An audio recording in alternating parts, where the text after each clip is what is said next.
La brutalitat policial donades en els darrers dies a Catalunya i en especial ahir 1 d'octubre. Fins ara s'han comptabilitzat gairebé 900 persones ferides, de les quals n'hi ha 2 molt greus. Una d'elles, un home de 70 anys que va patir un infart a causa de les càrregues.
Recordem que una vegada més hi ha una persona mutilada que li han tret un ull amb les pilotes de goma, que estan prohibides des del 2014 a Catalunya i que els nacionals van portar.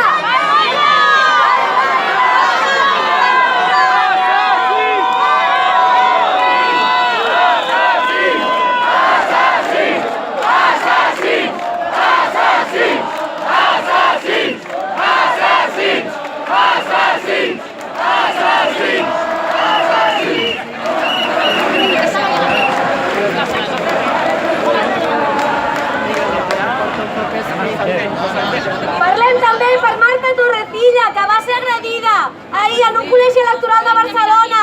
La van agredir sexualment, li van trencar els dits de la mà un a un expressament. Tot això no es pot repetir. Aquí a Tarragona es van patir agressions.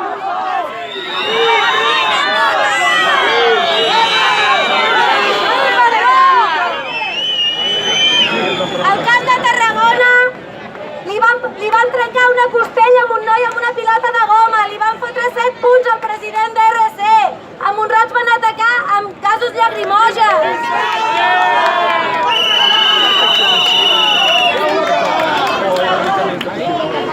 Cal recordar que aquests no són casos aïllats o actuacions desproporcionades d'un dia puntual.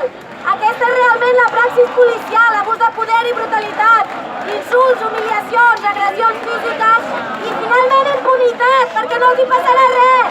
No n'hi ha ni un que li passarà res. Cabrons! Prou! Tinguem present que per molt que en aquesta ocasió no els haguem vist, les imatges dels Mossos exercint aquestes pràctiques, però sí, emportant-se urnes, com a cos repressor, també és la seva tasca. No oblidem el brutal desallotjament de Plaça Catalunya el 2011, ni els moviments dels indignats, ni Andrés Benítez, ni Esther Quintana, ni Marcila, assassinat pels Mossos a Salou. On estaven les urnes? On estaven les urnes? On estaven les urnes? On estaven les urnes? On estaven les urnes? On estaven les urnes?